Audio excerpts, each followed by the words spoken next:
So he suddenly sends me a message around National Day period, and he was like, "Hey Sam, you know Song for Singapore by Corinne May?" Then I was like, "Yeah." You know that you can play the riff to Sweet Child of Mine over that backing track. Then I was like, okay, this is quite funny as a content idea, lah. You know, then I did it. Then I did the stupid face that I was like, oh shit, it works. Yeah. Like it's exactly the same and it fits. Wow, that reel went nuts. Like even Corinne May herself went to comment like, oh my god, like this is quite funny. Like I didn't even realize that it fits so well. I think what I did was I made stuff that was shareable. Yeah. That people could share and people could send to, because if you post and then nobody shares, then nobody will see lah.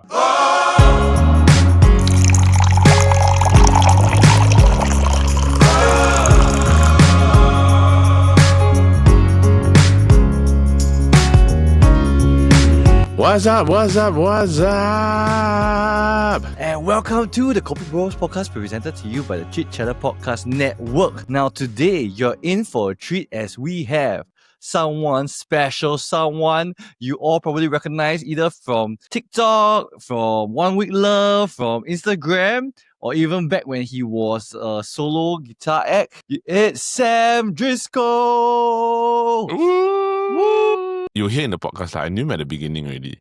And it was more to do with, because we were under this same music mentorship program called Noise Singapore.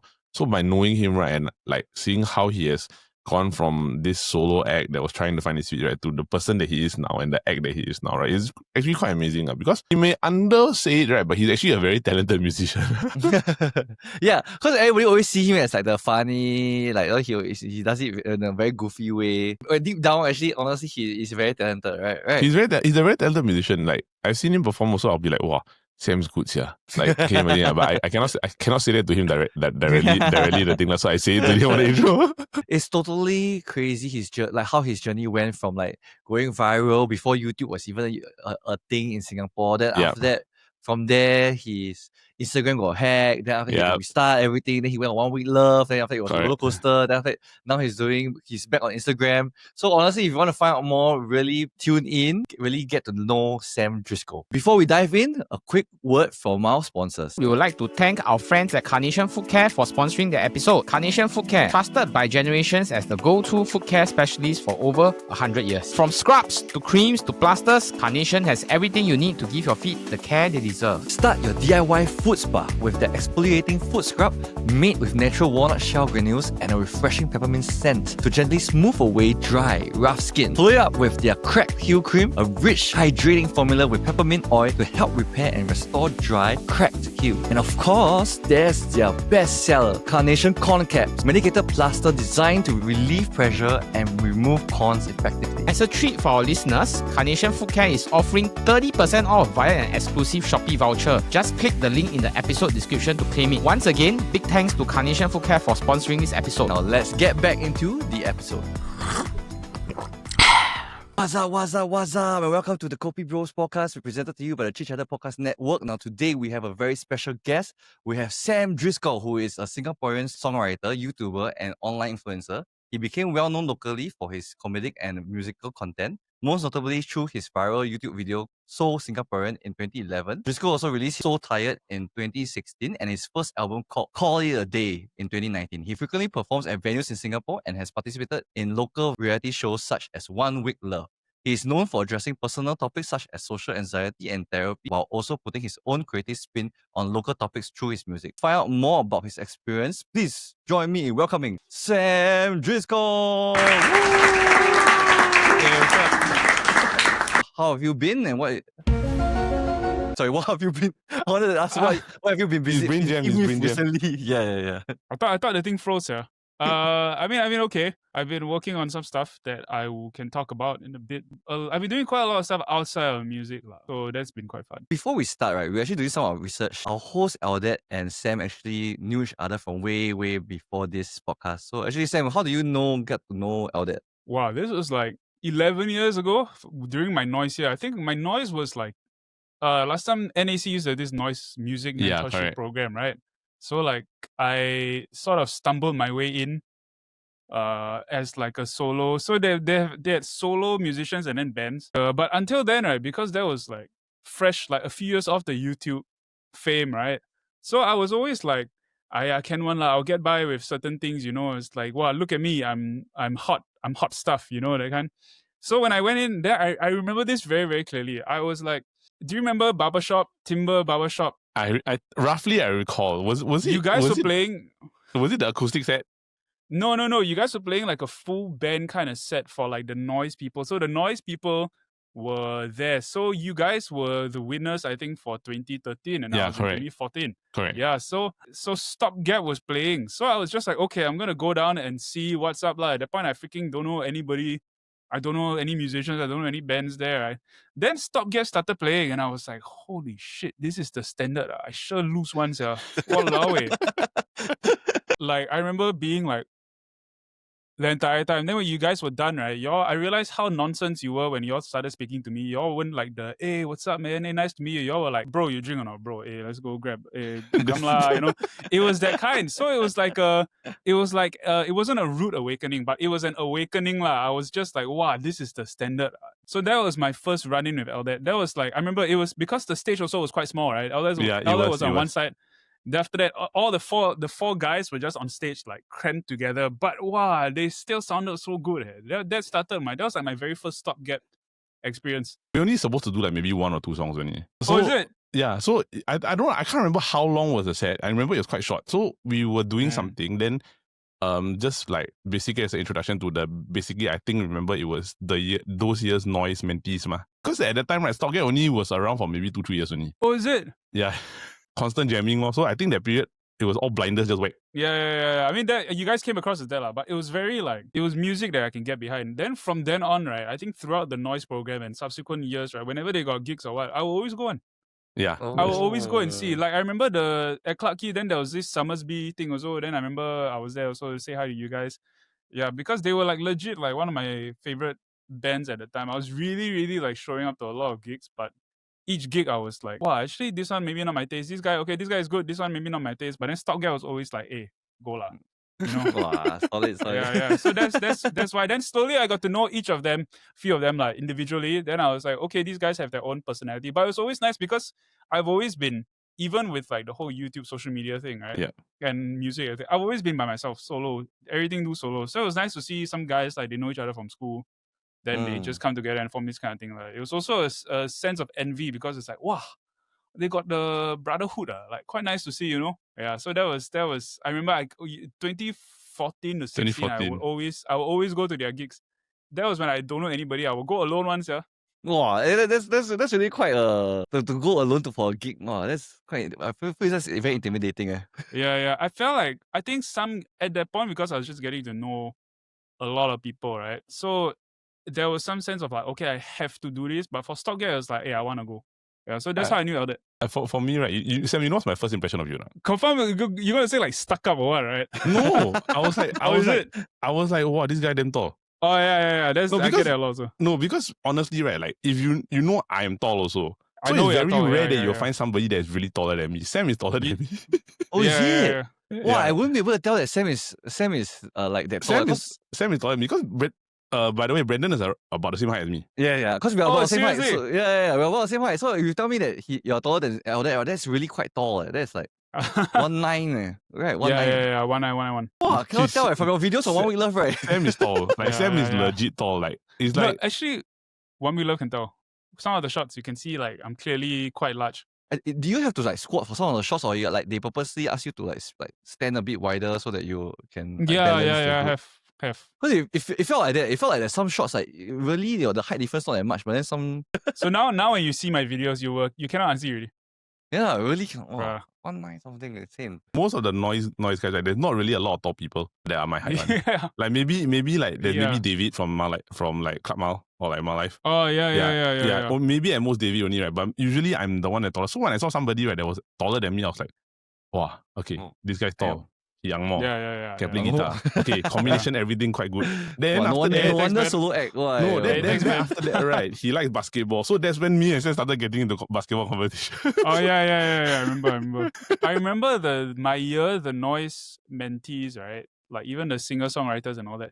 They were very like very different wavelength from me in the sense that they were very like, oh hi, hello, what's your name, that kind of thing. Then these guys just come out, hey bro, you want drink or not? They kind of like, I like okay, well, then I gravitated more towards them, I guess. So that's how, yeah. So that's my beginning noise 2014. By chance, right? That was either Kelvin, Aiden, or Eugene. Probably Aiden, because Aiden also Angmo, right? So Yeah. he was like, hey bro, we same, you know that kind? Yeah. Yeah, he'll be like same. No, there's a chance you probably say that. Got chance. Sounds like him, right? Sounds like him. Yeah. I think what we want to do is we're going to go back to the beginning. So usually we always start our podcast with like learning about your origins and how we would like to take it back to the beginning. So what was your story of growing up with somebody who was mixed in Singapore? I never really felt a difference until people pointed it out.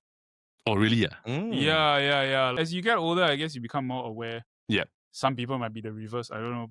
But now I'm a lot more aware of like how people, like today, right? Especially my girlfriend was ordering Thai fun.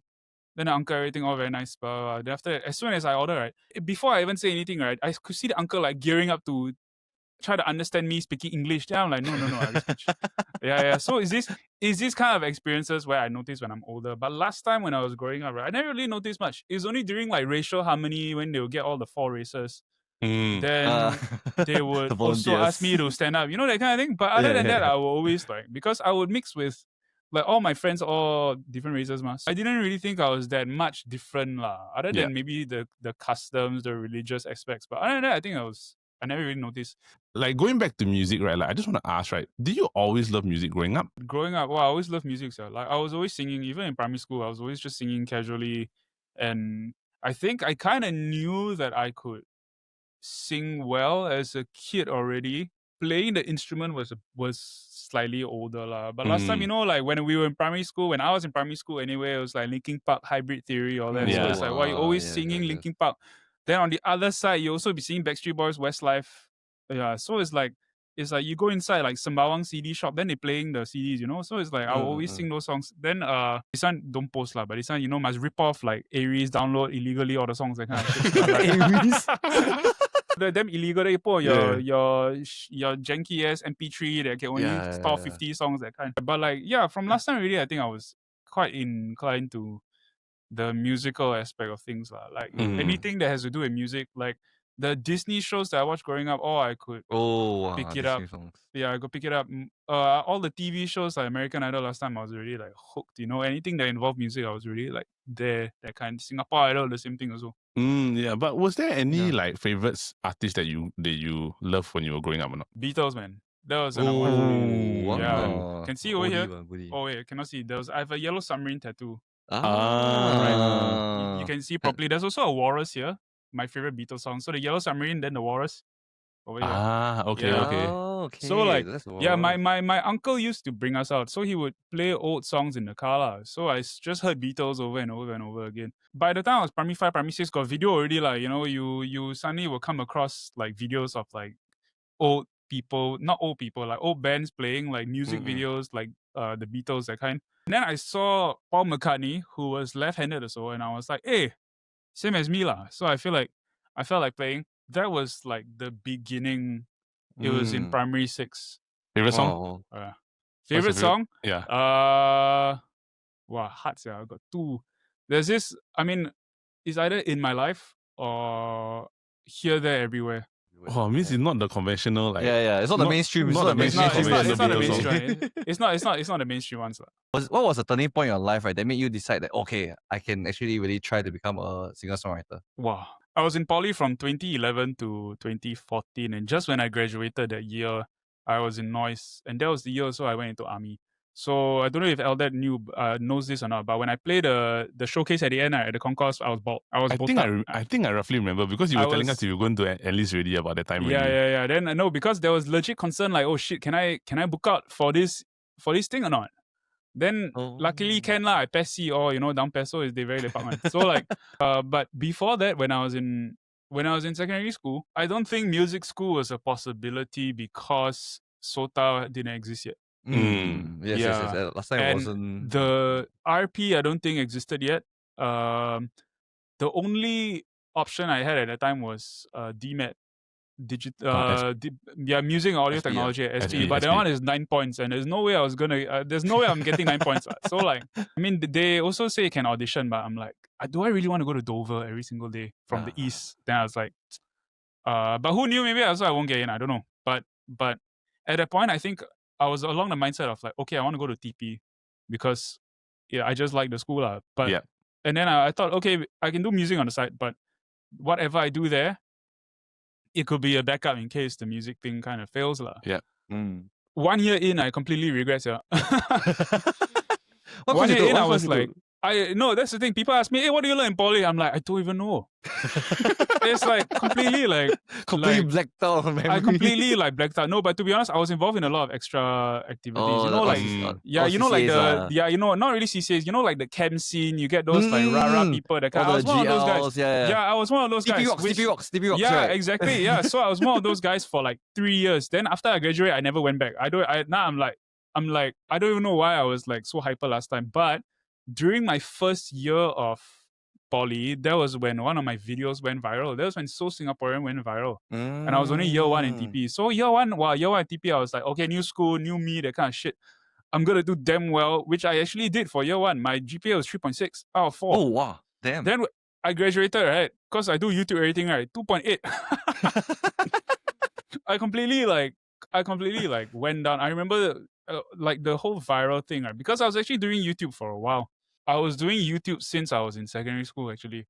Oh wow. Yeah. Since I was like 16, I had a DSLR. My mom bought me a DSLR. Then I would just I would record things all the time. I go with my friends, I record. I go out, I just record random moments here and there. And I was super inspired by, the American YouTubers, the Ryan Higa, the Kev Jumbers, all those guys. So I used to watch them all the time. Wong Fu Production, that was a big one as well. Wong Fu Production. Oh my goodness. Yeah. So do you remember the then OGs? after- The OGs, the music ones had like David Choi and all those guys. So I was really inspired. I was really inspired by them. So I watched them all the time. So I wanted to be like them. Like I remember doing it for a number of years, man, before the videos went viral, and it was so demoralizing to see like less than 100 views, 200 views, that kind of thing, right? One day I decided to do So Singaporean because I thought, okay, what if at that point Twitter was quite a big thing. People were still using Twitter. There was some Singaporean accounts that were popping up. I remember there was like So Singaporean, there was like some other memes lah, like last time. I sound so old, man. Yung naka memes and funny. But like it's like, hey, what if I do that but video version? Then I asked the Singaporean guy, hey, can I do this but it's video version? And he was like, yeah, sure, go ahead, man. I didn't expect it to be went viral. Then I remember I was so excited to do the video, right? That I kept home from poly. I took a cab back. Then in the taxi back, I writing down in my notes like, okay, I can do this. Then when I edited and I uploaded, right, I thought, okay, my friends and family will see this. They think it's a bit fun. They will think it's quite funny. Next day, I had like 50K views. Oh, damn. Yeah. Then the next day, I remember waking up and it went viral and I was like shaking. Then I remember Xinmin Daily, the Chinese newspaper, they called me. And then they were like, hey, can we interview you for a newspaper? And I was like, the first thing I said was, is this a joke? Then they were like, no. Then, so they interviewed me. Then I appeared on the newspaper the next day. Then the best part is that I can't even read because it's Chinese.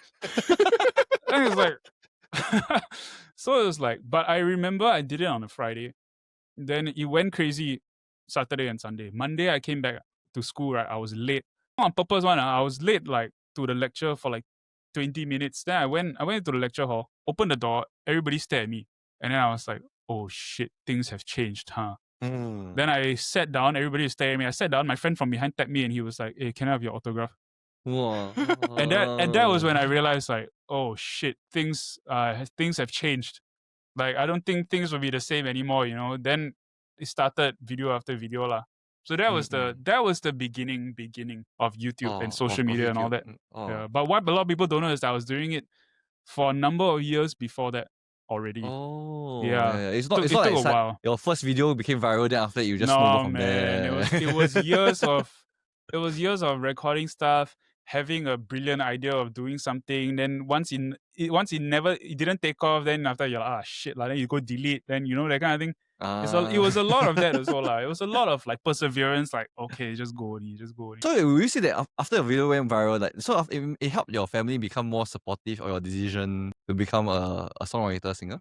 I guess my mom was always like, ever since I was younger, when I wanted to learn guitar at primary 6, she was already quite supportive. Like, she immediately went to the Yellow Pages. Remember last time got Yellow Pages? Oh, She yes. she went to Yellow Pages and she got a guitar teacher for me straight away. So it was never like a no. But when the exact time I realized I wanted to do the music thing full time is because once I graduated from poly and I don't know what the hell I did for my diploma, right? So I went inside the army and I was fortunate enough to get inside music and drama company.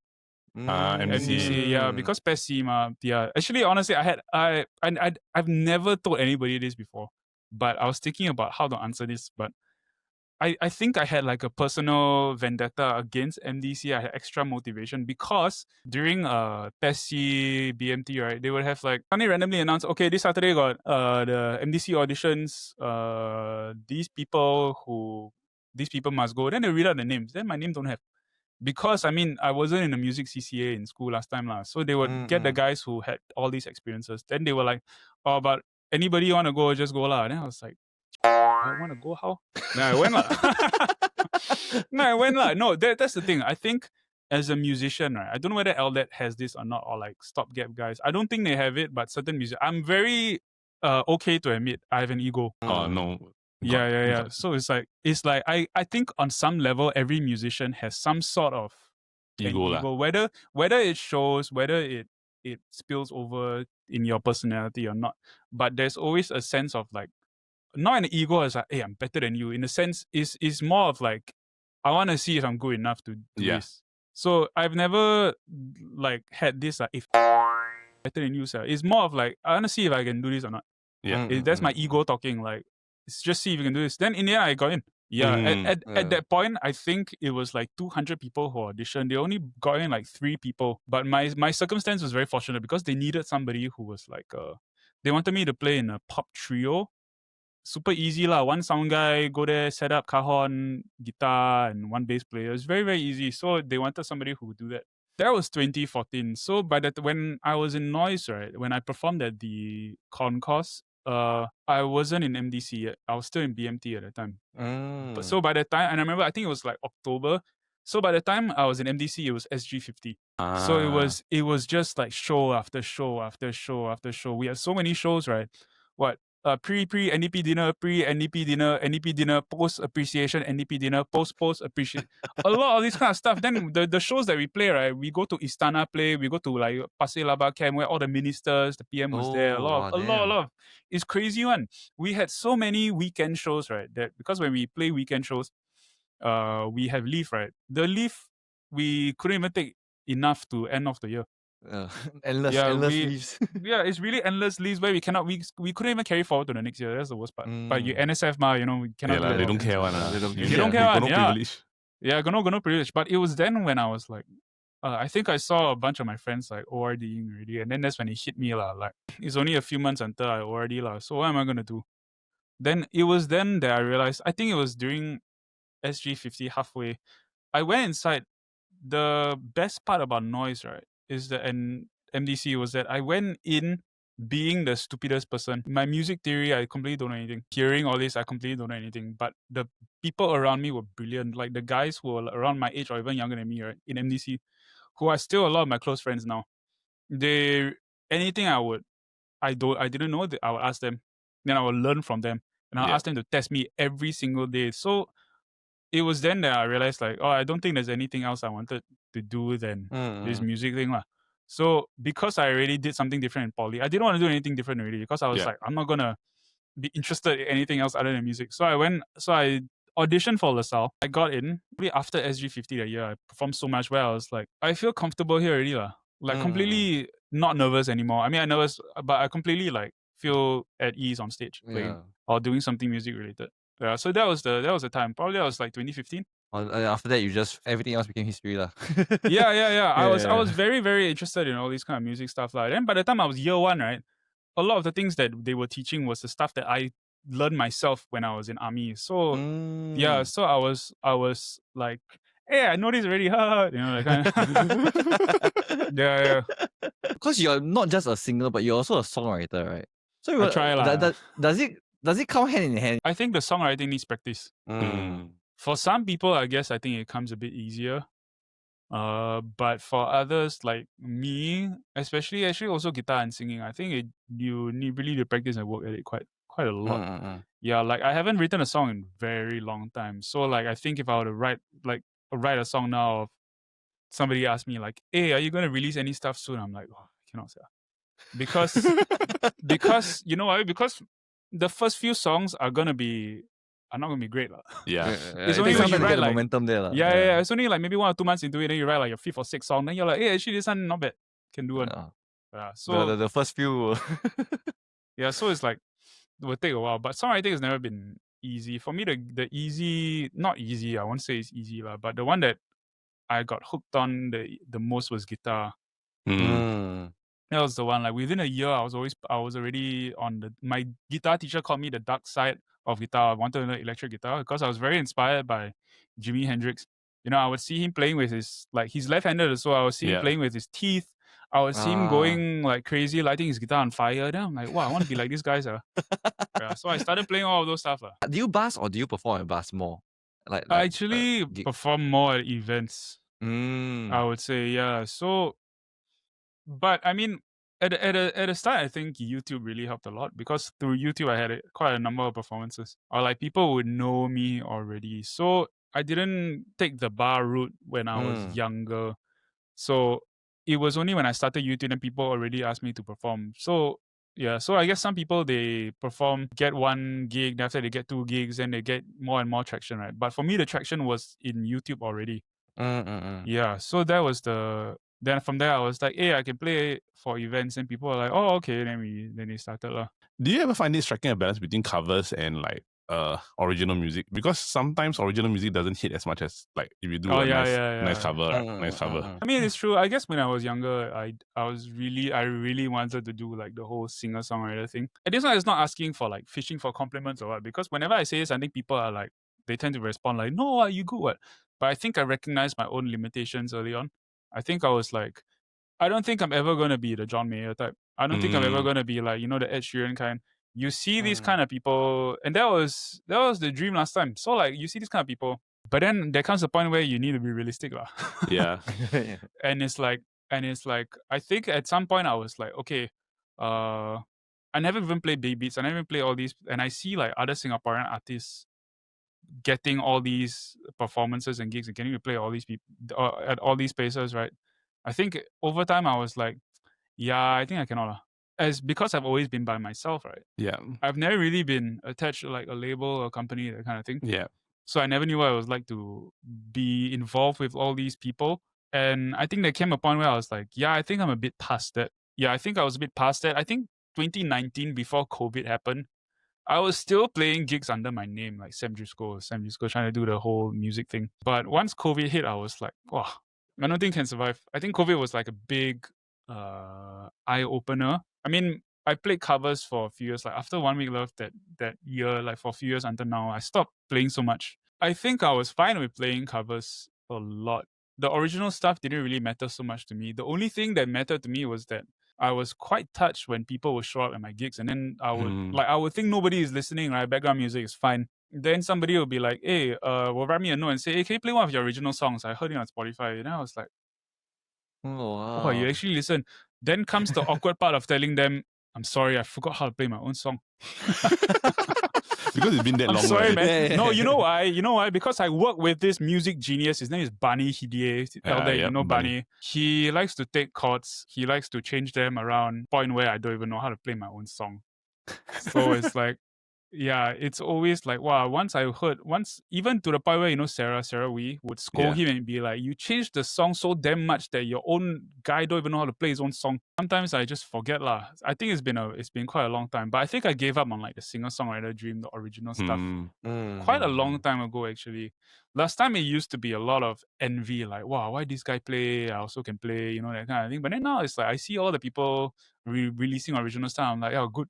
Like, I'm happy for you, it's really good for you. I think some people have it and some people just go a different route. In 2019, you kind of figure, okay, maybe the music thing is not for you long term already, right? Was there a reason why you did, after you left the social media and YouTube, right, you decided to come back to it? Actually, right, during COVID, my original account got deactivated on Instagram. Oh. Yeah. Eldad, I don't know if you remember, but I had an account. The account's name was Sammy D. I remember. That's why I was like wondering, You how remember, come right? Sam, Yeah. because I followed you, then I was like wondering, how come Sam's account is no longer there anymore already? It wasn't there, yeah. So I think somebody reported me, and I think during COVID it just got deactivated. So a lot of the followers that I had from shows, right? You get fans from shows, right? Last time, Yeah. So like it was all gone, and then I also couldn't go to the Instagram headquarters because everything closed, what? Yeah. Oh yeah. So I was like, well, I don't know what to do, sir. So I guess there was an extra motivation to like, okay, I guess it's time to start something new, build it up again. Then I slowly started building it up lah. I think I had extra incentive to build up my social media because it got deactivated. Until now, I still don't know why. The username went to somebody else. I think it was in limbo for quite a long time. Then it just went somewhere else lah, I guess. Which actually leads to 1 Week Love. Oh. Yeah, which actually leads to 1 Week Love. So during that time, I think I was still trying to do the whole music thing, but this was like maybe 2021. This was 2022, I think, already. When people were starting to get gigs again, like the economy was opening up, bars were opening up. Several hundred followers by then. Nothing crazy. But this was like my new account already lah. So I had a personal trainer, this girl who's very, very fit. She kicked my ass into shape. I lost 20 kg.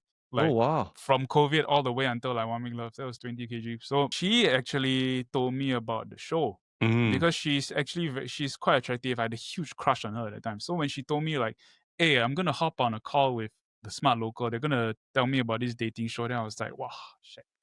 I was like, wow, lao like, hey, don't go there. No, I didn't say that, but I was like, in my mind, I was like, wow, she's gonna go on the show, find some guy. That kind of. Yeah. And in the end, she said no. Then they asked me, and then I said yes. So it's just funny how things turn out lah. But I say it leads to 1 Week Love also because I mean they asked her to be on the show, and if you ever see a photo of her, you're gonna be like, oh okay, yeah, she's clearly very attractive, very fit, very like people will love her. When they asked me to be on the show, my first reaction was actually, you got nobody.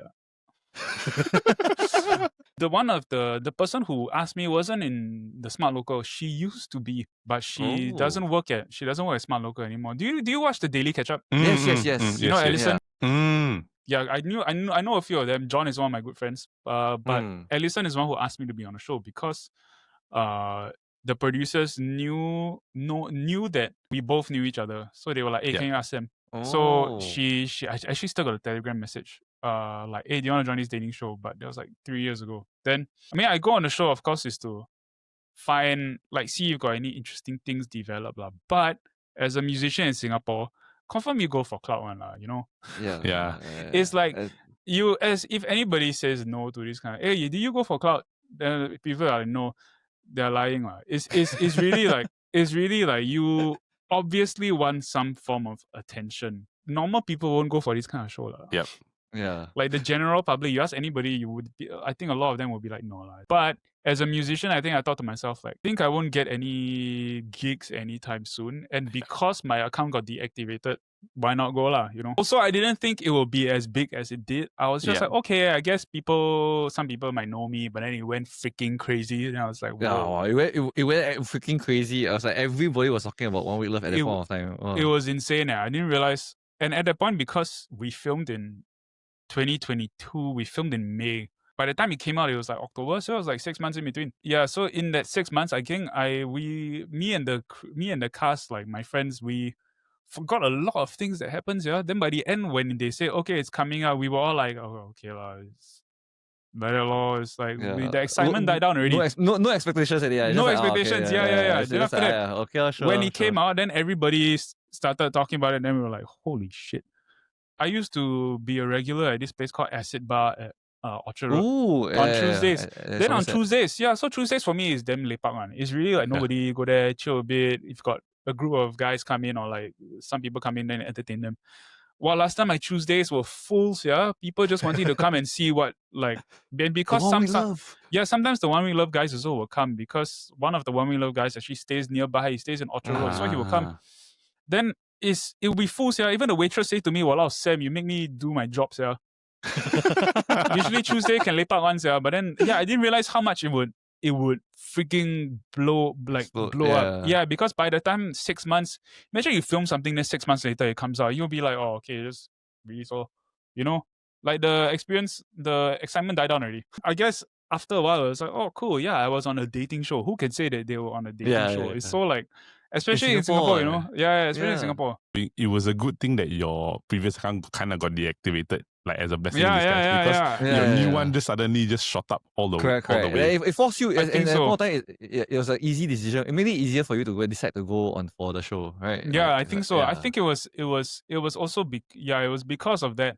And I think that's a good point, because I think I used to be like, wow, last time my account got deactivated, wow, like then I used to be quite like annoyed about it. But then now I don't even think about it anymore. Yeah. Yeah, I didn't even think about it anymore until like I realized that, oh yeah, my account got deactivated last time. Yeah, so I kind of used that as like a boost, you know. To say, right, you were my wife's like favorite character on the show. Hey, thanks, man. Hey, you know what? You know what? That's the funny thing is, right? Some people will be like, hey, Sam, you're my favorite character on the show. So I'm like, person, right? I'm not a character, like, walao, eh. You know, yeah. You would Like they no treat lah. you as like a you wouldn't be yourself, right? character. Yeah. No, I'm just being myself. No, I think if you watch, I think it's a very mild version of myself. I think no matter what, when there's a camera on you, you kind of downplay yourself. You show like 50-60%. It's only when you're really, really tired towards the end that you really show your true character. But my true character is just, I'm then tired and I want to go home. That's why you can see towards, if you watch the last few episodes, I want to go home already. You can tell clearly that I'm not gonna find anybody. I think the girls are a bit too young. I was the oldest at that point. You know when I went in, right, I was 29, right? Then one of the girls was 19 turning 20. Then I was like, yeah. So I was asking, I remember the first day I asked the producers, like, why you even ask me? Why am I here? That's a huge gap, man. That's really a huge at 19 and 29. I'm like, if I date her, I will get cancelled. Yeah, but the police will come. Before you police will come. the police come. Yeah, but I didn't. Yeah, but it's really like I guess I just wasn't really attracted to any of them, and I think I knew it, which is not to say they are bad people, but it's just the attraction wasn't there. Then I was like, I think by day 2 or 3 I was like checked out already. also because just to right, make friends. Yeah. Also because the interviews that you see, you know, when we are like, oh yeah, today was that kind. It was at 2 a.m. in the morning. Oh my god. Yeah, then after we do the interviews, right, sometimes end at 3, and then it'll be like, okay, Sam, call time tomorrow 8 a.m. Then I'm like, wow. Then it's like, how to fall in love when you're so freaking tired. Yeah, I mean, so it's like, but I mean, it was an experience. We were legit there for like 1 week, and then by the end of the week, it was like a fever dream. It was at Funan, live at Funan. But like, I think for a while, now it's fine already. But for a while, I couldn't even go inside Funan because I was like, Trauma. Yeah, it felt like a fever dream. You know, it's like, was it even real? But looking back, who would you say is the most high of the entire one wheeler? Probably Casey lah. Casey was probably the only one that I was like, okay, I was never really like going to be like, oh, I want to Joe any of them, you know. It was more of like, oh yeah, okay, she's pretty cute, get to know her. But then when Casey's current boyfriend walked in, right, Donovan, when he walked in, right, then I saw the two of them eyeing each other. Then I was like, that makes more sense. I was like, okay, well, like, good for them, you know. That makes more sense. Yeah, then they're together until now, which is great. Yeah. It's crazy. It was crazy that they're together now. I still see the TikTok appear on my feed sometimes. Right. Like, Yeah, it's great. It's great. Yeah, so that was the entire experience. But when it was coming out, wow, each episode, it was insane. The amount of comments and the amount of like attention it got is crazy. So that was the time where it was like, okay, now people know me for something else, for 1 week love. You know, last time people it's like YouTube. Then sometimes people are like YouTube and 1 week love. Then other people is like 1 week love. The funny part is that because I think I was a bit used to getting recognized from the YouTube days, right? And I would notice how like the boys like react to the newfound fame, and I find it quite funny because they all react in different ways. And like sometimes also we'll be out together, right? Then I will notice people who watch One Week Love, right? I will notice them, like example, we're queuing up for food. Yeah. Then the people behind us or what, right? I will notice them look at one of us, then look at another one, look at one, then they slowly realize that to me is damn funny. It's like, you know, it's like they were like That kind, you know. Then you can see their gears turning. Yeah, It's very damn- processing, yeah. yeah, it's really damn funny. Then after that, I'll be like, hey, hi. Then he'll be like, oh, you know, you're my favorite. You know, that kind of thing. It's damn funny. That was what I enjoyed the most. Those were fun times. You eventually transitioned to Instagram and TikTok where now most of your content is posted. So after that, what triggered the change after that? I think during One Week Love, I was always trying to do the Instagram thing. After One Week Love, I tried to do the whole entire like cool, handsome, kind of like mysterious, pose there, stand there. I cannot say. Completely cannot. I think Eldad would know me, right? That's not you at all. That's like not It's totally completely not me. Sam. I'm Like, not the Sam at all. stupid. Yeah, I'm the stupid cockster. Can joke one, you know, that kind of thing. So like, I think I tried that for a while. I think the show brought me from like 1K all the way until 5K. Then I was Mm. like, Oh, then damn. it settled at 5K. Then I was like, you know what? This is way more than I ever thought I have in my life. So I was like, okay, I can use this to grow. Then I was like, oh, okay, I'm going to try to grow this a bit. Try to be the cool guy, you know. And last time I was a bit fitter, lah, you know, but go gym all this. So it was okay for a while. And then I started losing followers. And I was like, oh shit. Like, oh no. Then I tried doing a lot of things, man. Like during 2023, I think if you go back to my Instagram account, right? 2024 was the year where I started to panic a bit. Like the first half of the year, I was like losing followers and I was doing a lot of like different types of content, trying to see what works, I guess. Music stuff, because I was gigging at almost every single night here and there, but nothing ever worked. Yeah, so I tried for quite a while until I think I already made up my mind during like 2023 where I was like, I want to grow my Instagram to a point where I don't know lah, just see if I can try to grow lah, you know? Because I feel like that's the more sustainable route. Gigging 5 nights a week is damn tiring. Yeah, There are yeah. some days Yeah. where there are some days where I wake up and be like, oh my god, I need to sing tonight. Then by the time you get to when you're damn tired, then by the time you get to the gig venue, then you must like, hi everyone, you know, hey, what's up? And then you sing the same song every single day, man. Walao, wey. You can only sing Yellow by Coldplay so many times. Wow. Oh, can you then? Sorry, this is me ranting. This is like, yeah, but it's like, you know, people will be like, can you play Perfect by Ed Sheeran? Of course I can. It's not the 4th time I played this week. It's okay. You know, that kind of thing. So it's like, I think I was looking for a way out of that. Not necessarily completely out, but just like something that makes it out. something that makes it up. Yeah, exactly. So I was trying for quite a long time. And so I was doing like, you know, a day in the life of a gigging musician. And I follow, you know, those kind of vlogs. But then I realized looking back now is the unfortunate truth that no one really cares. Yeah. No one really cares about like or follow me as I go to this. No one cares. People, I guess the thing that worked for me, maybe it works for some people once you get to a certain point, but the thing that worked for me was and what I tell people when they ask me like, hey, how do you grow your Instagram? Because from last year, I was almost at 4K again. I was losing a lot of followers from 5 to 4K. Now I'm at 23,000. So it's like, yeah, which to me is insane. It's like for It's me a huge that is jump. Yeah, 19K is a huge jump. it's a crazy huge jump lah. It's a crazy. I mean, some people have like way bigger jumps, but for me, this is insane. Really, it's crazy. I think what I did was I made stuff that was shareable. Yeah.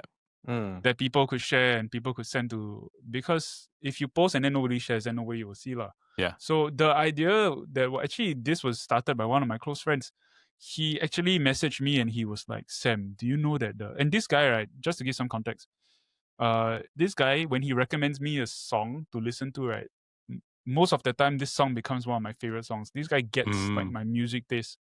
Yeah, a lot of the stuff that he recommends, right, suddenly will become my most played on Spotify for the year, that kind of. wow. So I trust his taste so much. When he listens to a song, when he sends me a song, I'll be like, okay, I'll go listen. So he suddenly sends me a message around National Day period, and he was like, hey Sam, you know Song for Singapore by Corinne May? Then I was like, yeah. You know that you can play the riff to Sweet Child of Mine over that backing track. Then I was like, okay, this is quite funny as a content idea lah, you know. Then I did it. Then I did the stupid face that I was like, oh shit, it works. Yeah. Like it's exactly the same and it fits. Wow, that reel went nuts. Like even Corinne May herself went to comment like, oh my god, like this is quite funny. Like I didn't even realize that it fits so well. Then from then on, right, I think that clip has like 300K views now, but last time it went nuts. But then the followers didn't come yet, you know. It was more of like a build up. Then I started to think of, okay, what songs can I mash up together Then I Yeah. started mashing up. Ben King's song "Not Alone" sounds like a Backstreet Boys song, so I mashed them both up together. So you know what's the other song? 53A, Tomorrow's Here Today. Yeah. Do you know that Mm. song? Do you know Yeah. the chorus? Tomorrow's here today, today. dream away. It sounds like some mina, eh. You know, this kind of thing, you know? These real ideas, these combination ideas, it's really like, now that I think about it, you're making me think about it so much. It's like, it's a combination of all the things that I've experienced all my Yeah. life, leading until now. Like music school, gigging so much all the way. It leads. I think if I'd never done any of those things, right, I wouldn't even know to do like all those reels last year. Mm. Then after that came the point where I had the idea of doing like, if MRT jingles were honest. And like one of them was like, oh, Tampines, you're really crowded or something like that. Oh, welcome to Tampines. It's really crowded. You have 3 malls here. Something, you know, that kind of thing. So it's like people started to do more and more and more. And I realized like because National Day songs, everybody knows it. Public Yes. transport, everybody knows it. If I want to do something as niche as a day in the life of a musician, right? Not a lot of people will view it because, yeah. So I started thinking of things that people could relate lah. And then I realized, oh my God, I'm doing the exact same thing as I did on YouTube as now. And then I was like, I'm doing the same shit, man. It's like if you go and see So Singaporean last time, right? I mean, I think So Singaporean last time was, I was sort of exaggerating the Singlish. I think people, a part of going back to your first question, actually, people had such a big kick out of me being mixed. And then a lot of it was also, haha, this Ang Mo guy can speak Singlish, you know, that kind of thing. Yeah. So I guess that I was fortunate in the sense that I was born this way. So it's like, it adds on to the humor. Like, Yeah. Those honestly for us also we have to like think about like what to do for content and like what are the Yeah, ideas. right. It's not easy. It's not easy. It's not easy, man. because- It's not easy. that's- If, So if for yourself, the ideas do you just like randomly sometimes you write it down, you think about it, oh okay, then after you work on it or some of them is ideas that I have, but some of them is like I'll be in conversation with somebody, then it'll spark something. Ah. Yeah. Mm. Like I remember, I think one of them was like I did forgotten Singaporean terms like siol, all these kind of stupid things, right? You know, like we I used remember to that say. video. I remember that Yes, video. Yeah. So I that started video going actually off. pop out on my feed. But yeah, but I remember somebody talking about games. Then the guy was like, "Wow, this guy did Imbas." Yeah, and I was like, "Holy shit, I haven't heard Imba in so long, eh." Walao, eh. Yeah. Then I was like, such an old school term. then it was like, okay, how can I present this in a way that people would know? I was like, okay, I forgot the Singaporean terms. Then number 1 went nuts. Then I do number 2, number 3, number 4, number 5, all the way until 11. Yeah. Then I'm like, I don't care. I'm just gonna milk the hell out of it. Just gonna do it. Since your guy, everybody wants it, just give it to them. Yeah. Then I also do this thing where I will ask people in my every single description, I'll be like, what am I missing? So I can do another part, you know? Yeah. Because Yeah. the comments, actually the comments are quite funny one. I miss out on a lot of things one, right? But the comments are actually damn funny. I'll actually read some of the comments, I'll be like, oh my God, yes, yeah. Wow, I think it's so stupid, but it's like funny, stupid, you know? It's so ridiculous and things that I think nostalgia is a very powerful emotion. Yeah, because you it's impossible for you to like cannot imagine you like sitting down in front of a computer just like what do I do for content? Then you're like, No, okay, I've never actually done that. It's more of like when I'm driving to somewhere, then I'll be like, wow, what do I do, sir? Then it's like some days I'm just like dry. It's really like completely nothing. Some days it's like last minute, okay, I'll just try lor. Other days I plan, this video will be damn funny. Then it doesn't do as well. Other videos I'm like, okay, I'll try lor. Then it goes like 100k views. Then I'm like, wow, I mean, like also It's always But the that's one. okay. That, it's always the ones that you think like, I don't think you will do very well. Then it's the one that you think I will do it and be the opposite. Right. Walao, it's really like, wow, I can't wait to upload this. Then two likes. Versus like, okay lah, this one just upload lah. Then 2,000 likes. Then you're like, walao, you don't know how it works. But I mean, it's quite funny lah. It's I'm glad that people are enjoying it now. Actually observe like trends that happen on social media, then you try to get on it. I guess music-wise, it's more music-wise than anything. Like I see a lot of trends on TikTok and all that, but I don't really jump on it very much. But I think the only thing that I've jumped on is the whole aperture thing. That was crazy, yeah. Yeah. So it's like that one is only the music aspect. Like what if I replace aperture with BTO and all this kind of thing, HTB, all this kind of thing. Singaporeans love acronyms, yeah. I only plan to do the BTO thing once, right? Then I'm like done. But then wow, what about this? What about that? Yeah. What about one person want me to until now kids still want me to do PSLE. Then I'm like, Then I'm like, how you want me to do PSLE? But yeah, I see a lot of TikTok trends, a lot of people doing certain things, but I think I tend to hop more on like the music ones. Wonder, because sometimes on your Spotify description, you also call yourself a Singaporean Angmo, right? So do you lean into it at all? Or Oh yeah, I generally- think so. Oh, you lean into it a I lot. think so. I think last time. No, actually, I think last time when I was younger, I leaned a lot more into it. I purposely exaggerate a lot of stuff. But now I think I'm just talking like myself. I think because Eldad, you also know as long as I've known you, right? I've just spoken the way I've spoken. Yes, it's true. She's not changed Like, for like one bit. I've not changed at all. Yeah. I guess sort of lead to that. I think because when I was growing up, a lot of people call me Angmo. Angmo, especially in the Chinese, where you're like a majority of your classmates are Chinese, then people be like, hey, Angmo. As we are coming towards the end of this, right, I just want to ask you, right, like, what's your future plans? And like, do you have anything that we can look forward to, like, in the future, or any interesting projects that you can talk about? I just wrapped up like a 3-month shoot with CNA. Ooh.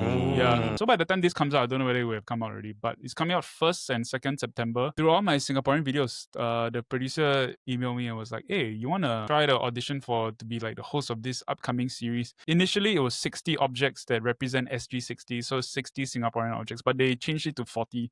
So I went down, auditioned, did the entire like, hey guys, today we're here, blah, blah, blah, blah, blah, blah. Let's go find out, that kind of thing. After that, they got me on board.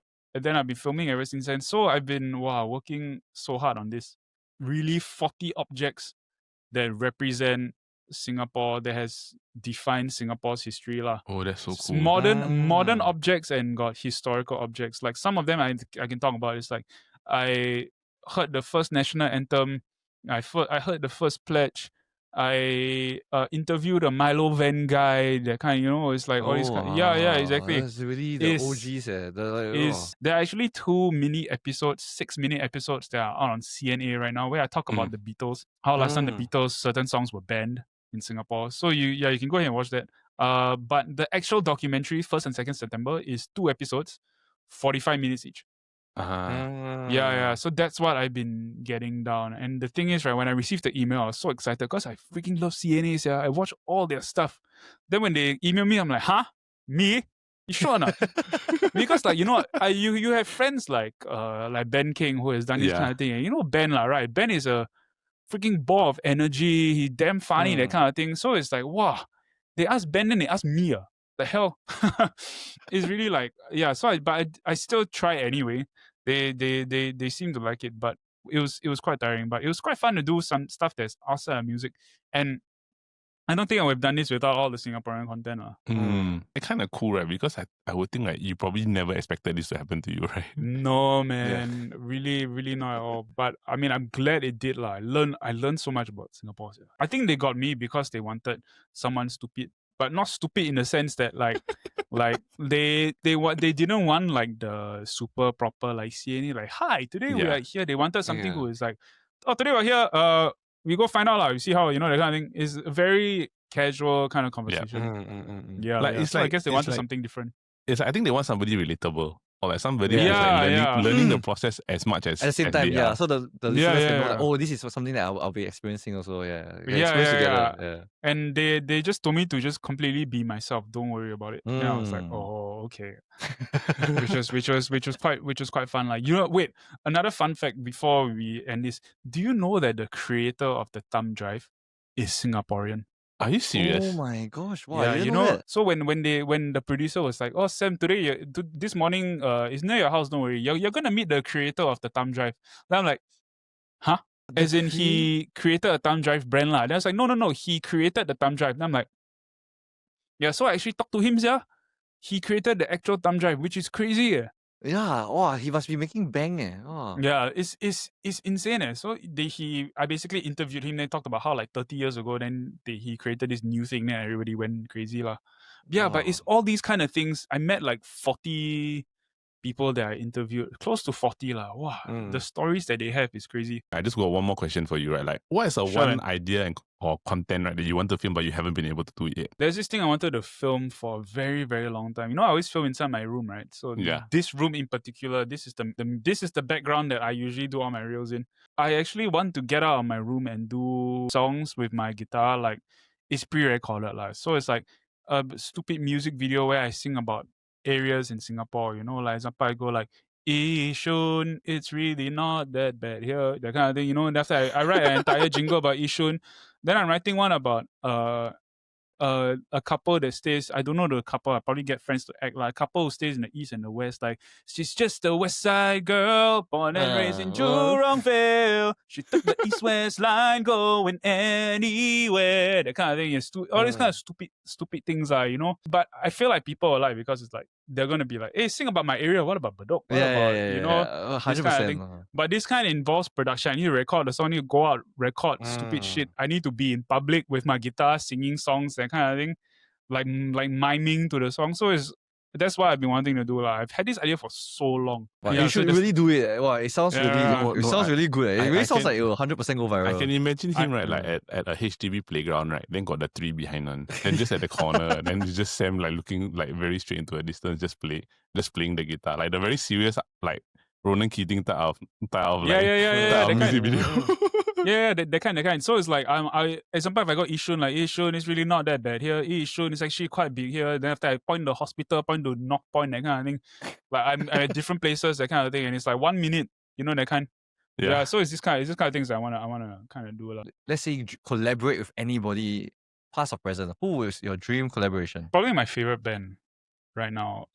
It's this band called Fleet Foxes. Yeah, they're like a folk indie band out of Seattle, but they're actually they are insanely popular in the US lah. But you go search on Spotify. I think you confirm got hear some of their songs. But I always listen to their songs and I always imagine me playing on stage with them. So it's probably them. It's probably them. Yeah, they actually came to Singapore before. I cried my ass off, man. I was like, wow, I cannot say. I think it was such an awesome episode to get to learn more about your career as a singer-songwriter for the time that you have on One Week Love. But before we go, do you mind letting our audience know where they can find you on social media? Hey, sure. It's the Sam Driscoll on Instagram and also TikTok. Nice. And also more videos coming on YouTube just because I got a new thing.